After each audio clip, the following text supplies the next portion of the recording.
Assalamualaikum warahmatullahi wabarakatuh. Alhamdulillahirrabbilalamin. Hari ini kita dipertemukan kembali dalam pembelajaran jarak jauh muatan ilmu pengetahuan alam pada pekan ke-14 bersama saya Ibu Yanti Frida pada materi magnet.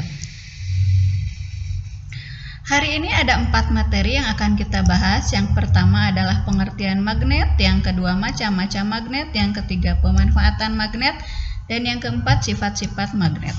Mari kita awali dengan nomor yang pertama, yaitu pengertian magnet.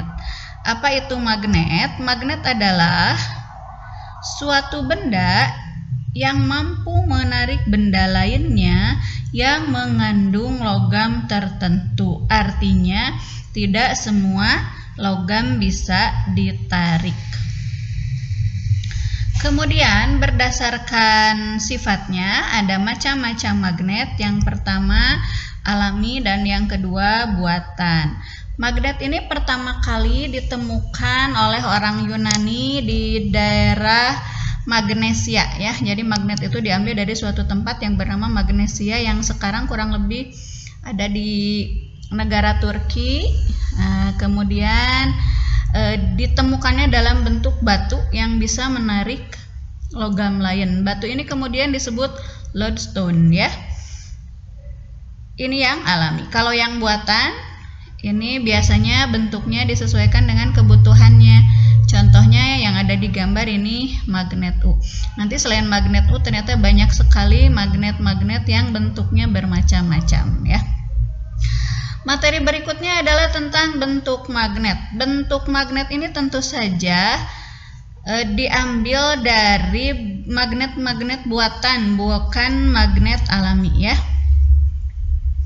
Nah, di sini akan Ibu perkenalkan beberapa bentuk magnet dan biasanya diberi nama sesuai dengan bentuknya. Yang pertama bentuknya seperti balok, disebutnya magnet batang. Yang kedua bentuknya seperti kapur, seperti tabung, seperti silinder, maka disebutnya magnet silinder atau magnet tabung. Yang ketiga bentuknya seperti jarum, disebutnya magnet jarum. Yang keempat seperti ladam atau tapal kuda, ini disebutnya magnet ladam. Yang seperti huruf U namanya disebut magnet U. Kira-kira apa bedanya antara ladam dan U? Ya, pada magnet ladam lebih mendekat ya, sementara pada ini dua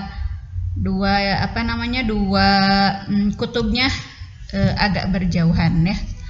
Kemudian yang terakhir ada magnet cincin. Sebetulnya selain magnet cincin ada juga yang tidak seperti donat ya, tidak ada bolongnya di dalam, namanya magnet keping. Berikutnya adalah manfaat magnet. Tentu di antara kalian banyak sekali ya yang punya, misalnya punya tempat pensil atau tas yang kalau kancingnya berdekatan langsung merapat. Itu berarti dia memanfaatkan prinsip magnet ya. Contoh lainnya adalah pada kompas. Ini namanya kompas, menggunakan magnet berbentuk jarum. N itu menunjukkan ke utara dan S itu menunjukkan ke selatan. Prinsip dari kompas ini adalah jarumnya yang mengandung magnet ini akan saling tarik menarik dengan kutub bumi ya. Jadi memanfaatkan gaya tarik magnet. Yang kedua speaker. Kenapa di speaker harus ada magnetnya? Ini fungsinya adalah untuk mengubah energi listrik menjadi energi bunyi. Contohnya di handphone masing-masing. Iya, itu ada speakernya. Coba kalian dekatkan dengan penitik. Nah, pasti nempel ya. Itu manfaat magnet pada speaker. Kemudian ini adalah bel listrik. Nah, pada bel listrik prinsipnya adalah elektromagnet ya. Jadi nanti ketika saklarnya ditekan arus listriknya mengalir. Nah yang ini, yang jendolnya ini dia akan saling tarik duk duk duk duk gitu ya, sehingga bunyinya keras gitu ya. Nanti kalau kalian ke sekolah coba amati yang ada di depan kelas kita ya, yang warnanya merah. Nanti kalau belnya dinyalakan akan seperti apa. Kemudian di kulkas apa fungsinya? Ya, untuk merekatkan bagian pintu dengan bagian badan dari kulkas ya. Berikutnya ini adalah pengangkut alat berat ya, atau eskavator. Ini prinsipnya adalah elektromagnetik. Nanti akan kita pelajari tentang elektromagnet, yaitu mengalirkan arus listrik sehingga dia terbentuk elektromagnet. Nanti ini terangkat, jadi rongsokan-rongsokan, barang-barang besi yang berat itu bisa terangkat. Berikutnya ini yang paling modern, ini namanya kereta api maglev, atau maglev itu kepanjangan dari kependekan dari magnetically levited trains. Jadi kereta api yang memanfaatkan gaya magnet sehingga nanti akan mengambang antara rel dengan bagian keretanya. Nah, karena dia tidak menempel sehingga kan gaya geseknya lebih rendah. Kalau gaya geseknya lebih rendah, dia melajunya lebih cepat, bisa sampai 600 km per jam. Jadi kalau dari Bandung ke Jogja hanya butuh 30 menit ya, setengah jam aja. Yang lain-lainnya tentu saja banyak, ini hanya beberapa contoh pemanfaatannya ya. Contoh lain yang kecil misalnya di ujung gunting untuk mencari jarum ya, di ujung obeng dan seterusnya. Oke, beralih ke materi keempat tentang sifat-sifat magnet. Iya. Mari kita amati. Nah, ini ada beberapa bahan yang kita gunakan. Ini ada klip tertarik. Ini ada isi staples ya, staples, maaf, isi staples. Ini ada paku terangkat juga. Iya, kita lihat. Ini ada penitik terangkat. Kita coba dengan penghapus karet. Enggak, kertasnya juga enggak. Oke. Ini pensil dari kayu? Tidak juga. Artinya anak-anak, magnet itu menarik benda tertentu saja. Apa saja yang bisa ditarik? Yaitu baja, besi, kobalt, dan nikel. Keempat logam ini saja yang bisa ditarik. Bagaimana dengan koin? Selama koinnya tidak mengandung baja, besi, kobalt, atau nikel, berarti tidak tertarik. Bu, kalau emas gimana? Sama, emas juga tidak tertarik selama dia tidak mengandung baja, besi, kobalt, nikel, atau ibu singkat biasanya babekoni ya, baja, besi, kobalt, nikel. Berikutnya sifat yang kedua. Nah, ini ada magnet batang dan magnet U. Ibu ambil dua contoh. Ini ada yang warna biru dan ada warna merah. Biasanya warna merah menunjukkan N, north, dan S, south ya. Jadi S selatan, N-nya nutara Bu, bukan north ya, bukan nutara. S dan S untuk south atau selatan, N untuk north atau utara.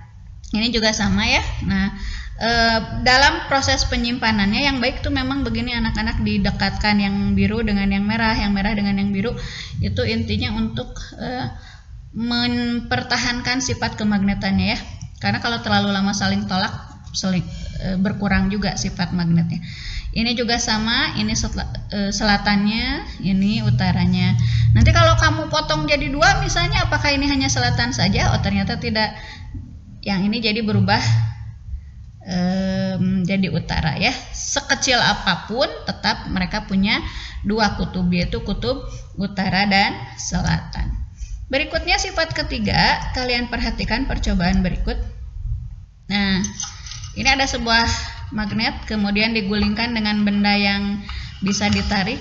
Oh, ternyata yang nempel di tengah hanya segini, kebanyakan menempelnya di sisi-sisi. Nah, sisi-sisi inilah yang kita sebut kutub. Semua benda yang bisa ditarik oleh magnet dinamakan benda magnetis. Kalau yang tidak bisa ditarik namanya benda non-magnetis ya. Nah, melalui percobaan ini bisa kita simpulkan bahwa gaya tarik atau gaya tolak terbesar magnet ada pada kedua kutubnya, baik kutub utara maupun kutub selatan. Berikutnya, perhatikan percobaan berikut. Yang biru tadi selatan, yang merah utara. Kita akan mencoba mendekatkan apa yang akan terjadi. Kalian perhatikan. Oh, ternyata menyatu ya, artinya kutub yang tidak senama akan saling tarik. Berikutnya percobaan yang berikutnya. utaranya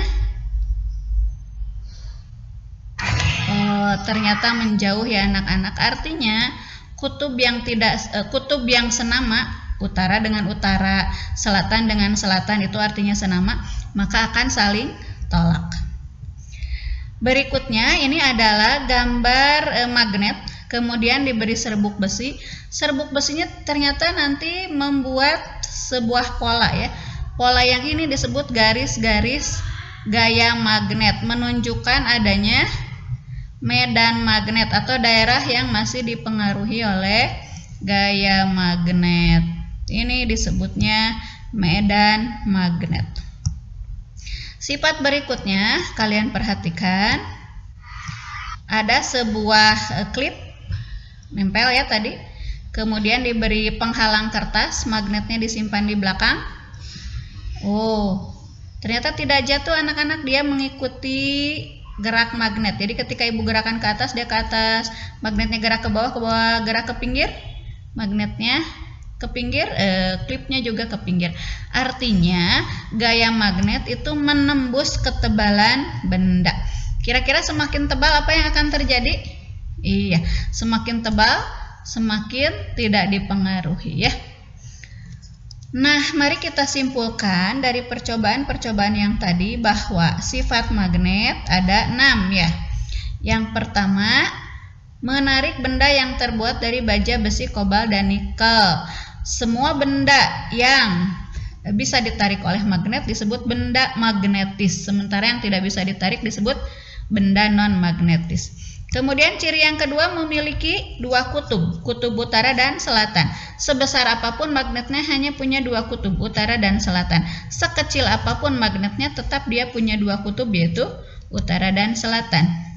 Yang ketiga, gaya tarik atau gaya tolak terbesar ada pada kutub magnet, baik itu di kutub utara maupun kutub selatan. Bagian tengahnya biasanya tidak sekuat pada bagian kutub. Yang keempat, kutub senama saling tolak, misalnya utara dengan utara kalau didekatkan saling tolak, selatan dengan selatan saling tolak. Kalau yang tidak senama, utara dengan selatan akan saling tarik. Berikutnya, magnet memiliki medan magnet, yaitu daerah di sekitar magnet yang masih dipengaruhi oleh gaya magnet. Dan yang terakhir adalah magnet menembus ketebalan benda. Bagaimana anak-anak materi kali ini? Mudah-mudahan bisa dipahami ya. Silahkan dipersiapkan bukunya, buku Bu Pena. Kita akan mengerjakan tugas di Bu Pena halaman 116 dan 146. Masing-masing halaman nomor 1 sampai 5. Jadi kalian mengerjakan 10 nomor, latihan nomor dari 1 sampai 5. Ya, apabila ada pertanyaan nanti kalian boleh berkonsultasi kepada wali kelas masing-masing ya. Nah, untuk tugas ini silahkan dikerjakan sebaik-baiknya. Niatkan untuk mencari ilmu, karena sebagaimana yang disebutkan dalam Quran surat Mujadilah bahwa Allah akan mengangkat orang-orang yang beriman di antaramu dan orang-orang yang diberi ilmu beberapa derajat. Nah, selamat mencari ilmu, selamat belajar, tetap sehat, tetap semangat. Mudah-mudahan materinya bermanfaat. Pertemuan kita juga diridhoi oleh Allah Subhanahu wa taala. Tetap sehat, tetap semangat. Tetap berharap bahwa kita akan dipertemukan kembali dalam tatap muka yang sebenarnya di kelas. Sampai jumpa pada pertemuan berikutnya. Terima kasih atas segala perhatiannya. Mohon maaf atas segala kekurangannya. Billahi taufik wal hidayah. Wassalamualaikum warahmatullahi wabarakatuh.